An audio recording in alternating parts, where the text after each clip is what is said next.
Bike boat office Kotgaon Dadri से मैं मुन्ना बालियान सभी बाइक बोट पीड़ित भाइयों बहनों को मुन्ना बालियान की राम राम। 11 जनवरी 2026 कुछ खास बातें बाइक बोट से संबंधित आप सभी पीड़ित भाइयों बहनों के साथ वीडियो के माध्यम से साझा करना चाहूँगा। भाई जैसे कि आप सभी को पता ही है, सुप्रीम कोर्ट के दिशा निर्देश पे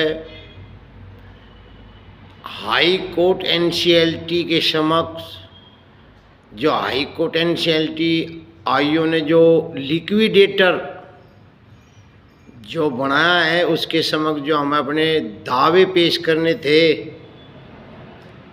15 तारीख तक का नवंबर तक 2025 हमने किए सभी पीड़ित भाइयों बहनों ने। उसके बाद अब जो हम लोगों ने ईमेल द्वारा या डाक द्वारा स्पीड पोस्ट के माध्यम से अपने दावे अपने सबूत लिक्विडेटर के बताए पते पे हमने भेज दिए। उसके बाद अब जो है जो हमने दावे लिक्विडेटर के समक्ष पेश किए, अब उन्हें कंप्यूटर पे डाउनलोड करा लग रहे, चढ़ा लग रहे, और जिनके चढ़ा लग रहे या उनमें किसी भाई के में कोई कमी पेशी है, ईमेल के माध्यम से लिक्विडेटर जो है उनसे ब्यौरा भी मांग रहे और आपके फार्म कन्फर्म करा रहे आपको कि मिल गया। भाई उसके बाद भी आजकल जो है एक मेरे पीड़ित भाई बहन मतलब बात ऐसी है, आए दिन रात भाई साहब मैंने 2 फार्म भरे थे या 3 भरे थे या 5 भरे थे, घर को के सबके हमने इकट्ठे हो गए, हमारे 2 के आगे 3 के नहीं आए। भाई सबसे पहले तो ना बता दूँ भाई जो भी कार्रवाइयाँ हुई इसे सभी पीड़ित भाइयों बहन ने स्वयं किया और उसमें स्वयं उस फार्म को भरा, स्वयं डाक में जो है आप अपने डाक के माध्यम से आपने स्पीड पोस्ट करके लिक्विडेटर तक पहुंचाया, ईमेल के माध्यम से आपने अपना ब्यौरा भेजा। अब बात यह है कि जी हमारे नहीं आए कुछ के पत्र ब्यौरा कोई मैसेज, तो मैं उन्हें बता दूं भाई काम भी चल रहा, प्रोसीजर में है, हो सकता है भविष्य में आने वाले आपका डाउनलोड होगा, आपका फिर मैसेज आ जा। अपना जो है ईमेल आईडी को कुल मिलाकर मेरा कहने का मतलब ये है कि सभी पीड़ित भाई बहन जिन्होंने अपना ब्यूरो एनसीएलटी के समक्ष भेजा वे अपनी ईमेल आईडी चेक करते रहा करें, परेशान होने की ज़रूरत नहीं है। रही बात कुछ मेरे पीड़ित भाई बहन आए दिन एक ही समस्या यह आएगी अब इसमें होगा क्या। बस सबसे पहले तो मैं आप सभी को बता दूं कि एनसीएलटी में जो ये लिक्विडेटर निर्मल कुमार भैसोनी जी को जो लिक्विडेटर बनाया, ये गर्वित इनोवेटिव प्रोमोटर लिमिटेड कंपनी के जो है करता धरता यही है। इसकी कार्रवाई निर्मल कुमार भैसोनी लिक्विडेटर ही कर रहे। ये जो हमने अपना ब्यौरा जो भेजा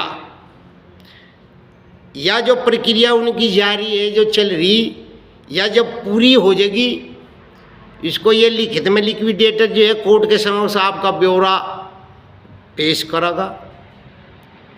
जो दूसरी तरफ मतलब बात ऐसी है जो लिक्विडेटर आईओ ने एनसीएलटी का आईओ ने जो है जो ब्यौरा मांग रखा जांच एजेंसियों से कि कंपनी की कितनी चल संपत्ति है या अपराधियों की, उनका ब्यौरा दो। जो उन्होंने अटैच कर रखी उसका ब्यौरा वे कोर्ट के माध्यम से जज एजेंसियों से वो लिक्विडेटर प्राप्त करेगा। उसके बाद जो वह चल अचल संपत्ति है उसको वो जो है नीलाम करेगा। नीलाम करने के बाद मतलब बात ऐसी है, जो उससे जो पैसा इकट्ठा होगा उसका ब्यौरा कोर्ट के समक्ष देगा। और उसके बाद दोनों पैसा कितना हमारे पास लिक्विड में इकट्ठा हुआ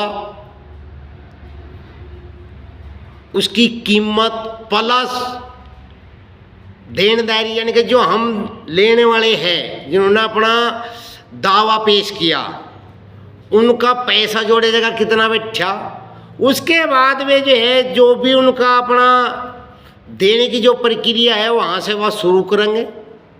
मैं आप सबको वीडियो के माध्यम से बता दूं, इसमें कोई शक की गुंजाइश नहीं है कि जिन भाइयों ने मतलब बात ऐसी है एनसीएलटी हाई कोर्ट के समक्ष अपना ब्यौरा दिया, उन्हें भविष्य में पैसा मिलना अनिवार्य है, वो मिले ही मिलेगा। इसमें कोई शक शुबह की कोई गुंजाइश नहीं है। ये आपके लिए मैं जो है कन्फर्म करा दूं। रही बात अग जी बालियान जी, ये बताओ कि जी जैसे यह प्रक्रिया चली पे जो नीलामी की चलेगी हमें पैसा मिलने में कितना समय लग जाएगा। बात आती है कि मतलब बात ये कुल मिला के जी यह काम होने के बाद में अब समय कितना लग जाएगा। मैं हाथ जोड़ कर प्रार्थना करूं, कारण है मैं भी एक पीड़ित हुआ आप सभी की तरह, आम आदमी हूं, बाइक बोर्ड कंपनी का निवेशक हूं, पीड़ित हूं। कोर्ट के समक्ष अपने दावे पेश करके अपने पैसे की रिकवरी की प्रक्रिया जो है वह पूरी कर रहा, उसका पालन कर रहा। आप सभी हम सब बाइक बोर्ड पीड़ित भाई बहन इकट्ठे होकर कानून का पालन कर रहे। पर रही बात के कोर्ट इस प्रक्रिया में कितना समय लगाओगा, कितने समय के बाद हमें पैसा मिलेगा, भाई ये तो देखो या तो एक झूठी बात का मैं तुम्हें कोई अनुमान बता तो बिल्कुल सरासर है झूठ। वो डिपेंड करता है, मतलब बात ऐसी है कोर्ट पे, कोर्ट सर्वोपरि, वो किसी के दबाव में या उसमें नहीं करता। इसलिए मेरी सभी बाइक बोर्ड पीड़ित भाइयों बहनों से हाथ जोड़ का प्रार्थना है, धैर्य बनाए रखे। ये जरूर है कि इसमें कोई शक शुबहा नहीं है। मैं ये पुनः बता रहा आपको कि आपका जो पैसा है जो आपने एनसीएलटी हाई कोर्ट के समक्ष जो अपना ब्यौरा है लिक्विडेटर के समक्ष जो आपने डाक के द्वारा ईमेल के द्वारा जो भेजा, पैसा मिलना ही मिलना है।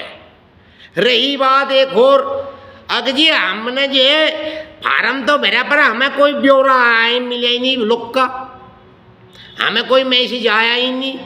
भाई आपने ईमेल भी करा था, जी मेरी कोई ईमेल आईडी नहीं। भाई मतलब बात है, एक बात बताओ जी, आपकी कोई ईमेल आईडी नहीं है तो मैं इसमें क्या कर सकूं। हो सकता है कि उन्होंने आपका फार्म कन्फर्म कर लिया हो और उसके बाद जो है ईमेल पे जो जिसकी ईमेल है उन्हें वे ब्यौरा भेजे, जैसे उनका रिकॉर्ड चढ़ा लग रहे। भयभीत होने की जरूरत नहीं है, धैर्य बनाए रखो। प्रक्रिया कार्रवाई जारी है, जिन भाइयों का नहीं आ उन्हें भी आ जाएगा। आप सिर्फ ये धैर्य बनाए रखो और ये अपने मन में से निकाल दो कि पैसा मिलेगा कि नहीं मिलेगा। बट डिपेंड करता है कि कितनी चल अचल संपत्ति का ब्यौरा मिले, उस चल अचल संपत्ति पर डिपेंड करता है। उसके बाद जैसे ही वह नीलाम कीजिएगा, जो भी लिक्विड के रूप में जो पैसा इकट्ठा होगा उसे देखा जाएगा कितना है, फिर कितना देनदारी वालों का पेंड रहा वो कितना है, उसके हिसाब से फिर उसका परसेंटेज निकाल के वो आपको डिस्ट्रीब्यूट कर जाए। यही एक सच्चाई है। आप किसी भी वकील से पूछ सको, स्वतंत्र हो। ये ऐसी नहीं है कि हम मुन्ना बालियान कह रहे उसी पर विश्वास करो, नहीं। आप जो है अपने आप से भी स्वतंत्र हो के ये जो है आप किसी बुद्धिजीवी आदमी से पूछ सको। वो आपको क्लियर कर देगा अगर आप ये अपनी प्रक्रिया बताओगे। इसलिए सभी भाइयों बहनों से हाथ जोड़कर प्रार्थना में धैर्य बनाए रखे,